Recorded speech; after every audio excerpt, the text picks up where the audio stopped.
juiciness of life. Juicy! The Juicy Girls Unite! I'm so excited to have found you. This is awesome. Chin, my beautiful co-creators. Cheers. From Florida was delicious Lilou McCourt. I cannot believe two juicy ladies meeting up finally. Finally, it's about time. We needed to get juicy together. This is amazing. Lisa is just actually her new book is gonna come out with A House in March 2012 called Juicy Joy. So we're definitely in the juiciness, and today we're gonna talk about juiciness. You wrote 36 books. This is an incredible journey that you had. I've written 36 books. Most of them were children's books, 2 parenting books, but they were all with the message of unconditional love. And for a long time, it was about parents showing kids unconditional love and teaching kids to be self-loving.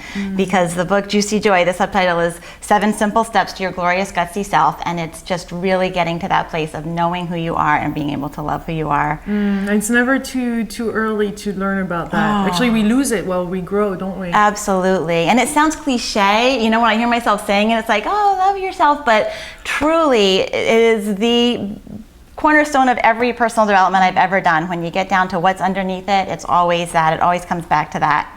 And you can hear it like I've done. I've heard it 1,000 times. I've read it in 1,000 books. I've taught it in my own workshops. And all of that is in a completely different category from the category of getting it. Just having it finally like settle into your consciousness as a meaningful personal truth. And once I hit that mark, I knew this is just what I got to teach and what I got to write about. So why did you decide to use the word juicy? I wanted to ask you the same thing. I know. This is interesting. I know. It just came to me one day because I feel like I was doing a lot of spirituality training at the time that was very high vibration and stayed, joyful and bliss, and it was all wonderful, but it was kind of up there. It wasn't really. I wanted to have a word that would mean like just really getting underneath it, like really like the real, not just the fluffy happiness, but the embracing of every emotion, and not just the great ones, but the whole juicy barrel of emotions. So to me, juicy said that. I don't know. Is that what were you thinking? yeah. It's interesting because a lot of people said it in different ways. Everybody has an interpretation of juiciness. For me, it's living a life of passion, of purpose, of adventure, of letting our spirit grow and connect with others. Yeah. So I'm excited that you're writing this book. This is awesome, especially since this is called the Juicy Living Tour. For the ones of you that may be watching for the first time, we're actually touring around the world, interviewing juicy authors like Lisa and people that are applying all this knowledge every day. And kids are getting it, don't they? Get it much faster and quicker. I love interviewing teens. Oh, I know. I have a teen novel that's like 90% written. I just had to put it away until I do this book, but I think it's so important for teens to know this. It's such a rough time. So what are some of those steps, or what are your recommendation to live a juicy life? Right, well, Juicy Joy. Juicy Joy, yeah. Well, there are 7 steps, and they don't mean much to rattle them off, but I can tell you what they are, and then we can talk maybe about whichever one sounds the most interesting to you. But it's the first step is emotion mixing, which we talked about a little bit. It's embracing the full spectrum of emotions, and no emotion has to stand on its own. It's more juicy and more meaningful when you can blend them and not compartmentalize. In a nutshell, that would be emotion mixing. Yeah, so good, what appears like bad emotions or good emotions or fears, everything. We have to bring everything and embrace everything. Yeah, because it's the pushing away of it, the resistance that causes our suffering. It's not the emotion itself. The emotion is beautiful and part of our humanness, and just being okay with every emotion. And they all have stuff to teach us, like we know. And even the mask, you're saying. We have all masks, and it's a matter of looking behind that.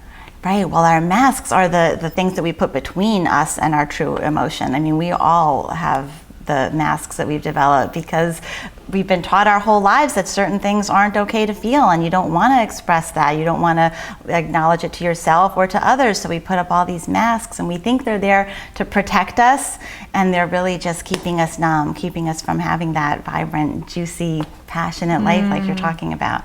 So it's kind of one by one identifying the masks, not to fight against them and pulverize them and make sure that we demolish them, but just bringing them out into the light so that we can work with it, and even thanking them for trying to protect us and sending them up to the light. We have all kinds of rituals to deal with all these masks and these fears, but really identifying them so that we can move past them. Oh, and this is all part of step number 1, or? We might be another step now.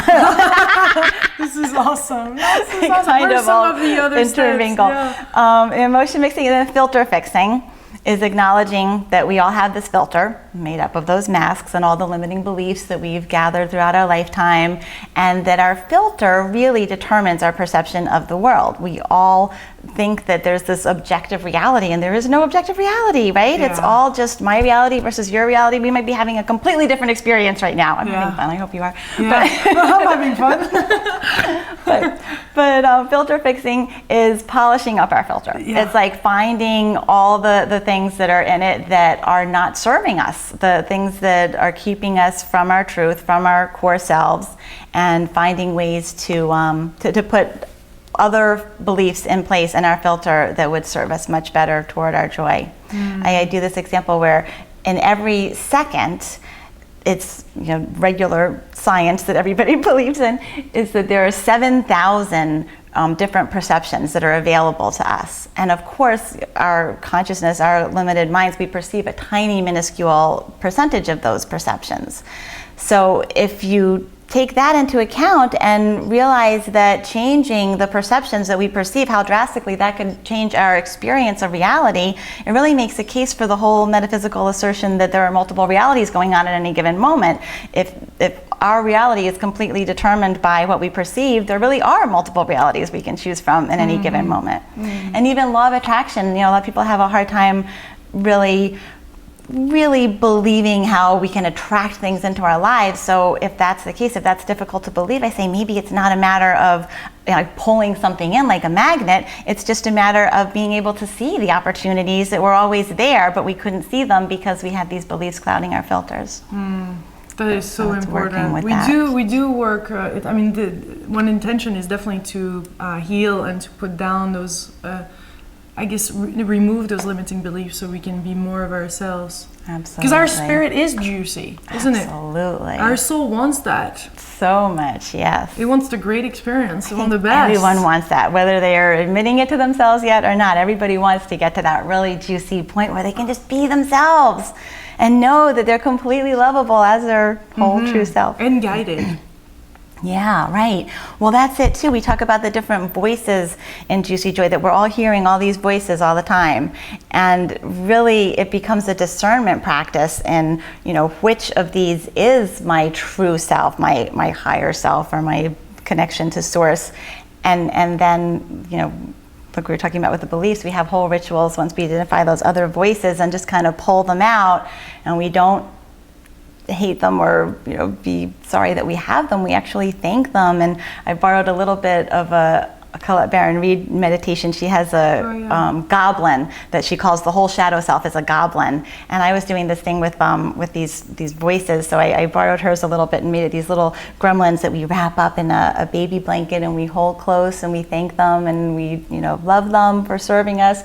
Little kiss on their gremlin head and then send it up to the light. I send everything up to the light. I'm a certified theta healing instructor, or theta healer, which I've never really used in any capacity other than I learned we send things up to the light when we want to get rid of them. So I just send everything up to the light. You just picture it. And then it's like just giving it to God for healing. So it's not like I need to get rid of this part of me or get rid of this belief or get rid of this habit. You love it, you embrace it, you realize it was there to serve you, and send it up to the light. No additional work, because some people really work hard at it, or... Right. So and the more you're pushing against it, what we resist. Persist. Say it with me. Yeah.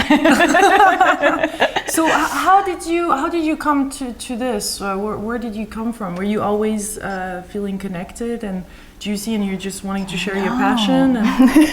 No, I was totally unconnected. Yeah. Yeah, I had the kind of childhood that would lead someone to want to go into this work, as I'm sure many people in personal development do. It would want to make someone really passionate about finding out how to be authentic and self-loving and helping other people to do the same. So I was always a huge personal development fan. I read my first Wayne Dyer book at 14. I was completely hooked. I have my little 14-year-old diary. There's like huge passages where I've written in my scratchy little 14-year-old handwriting all these parts of Your Erroneous Zones, which I'm sure the wordplay was completely lost on me at 14. But that was my entree into it, and I don't think I've ever been without some personal development book. In college, I did all the ancient religion and philosophy and comparative religions and how it's amazing how our soul is drawn to that, and more people right now are drawn to these topics. We want to know, we want to remember. And I love that more and more people are being drawn to it. Yeah. That's what I think finally gave me the courage, or helped me to click over to say I want to be in this field, because I sort of knew that this was my passion, but like the world needs another book about how to be happy, another training on how to be happy. But when you really click into how can I best serve, this is my passion, this is what I want to do, then you just, because I think more and more people do want to know, and even if a lot of messengers are saying basically the same thing, it's going to resonate differently with people. My particular version is going to attract people that maybe don't respond to Eckhart Tolle or something Oh, for sure. else. 5 million books you sold, you definitely have attracted and are transforming the world. This is big. But you started with children's book, and now you're going to write your first personal book. So how come it took you that long? How come it took me that long? I know. Because this is really the pathway you were on.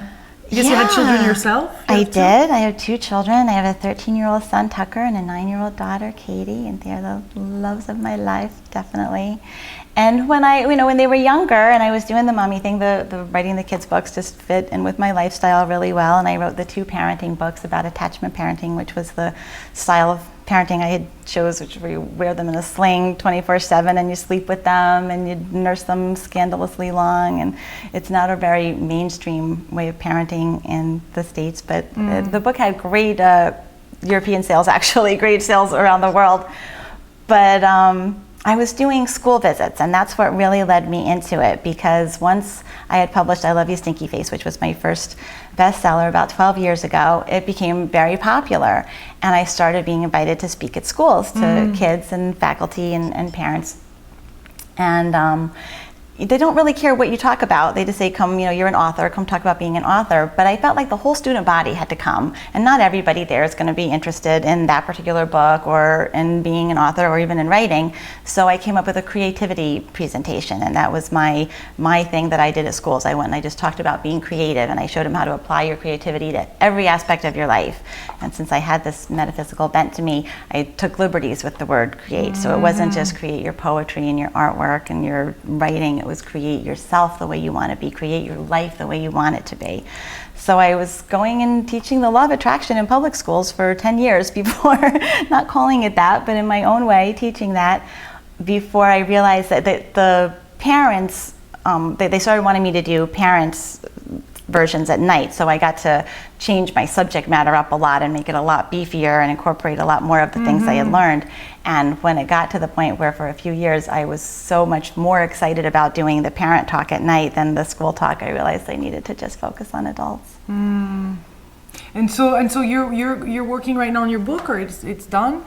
It's due in June. I have to have it done June 1st, actually. It's been written. It's really the workshop material, so I've had all the material for it. It's just trying to put it in. I am a writer, and I like it to be a very literary kind of crafting to it. So that's what I've been working on, is just translating all my workshop material into the book. And that's going to open up even further into new things, I guess.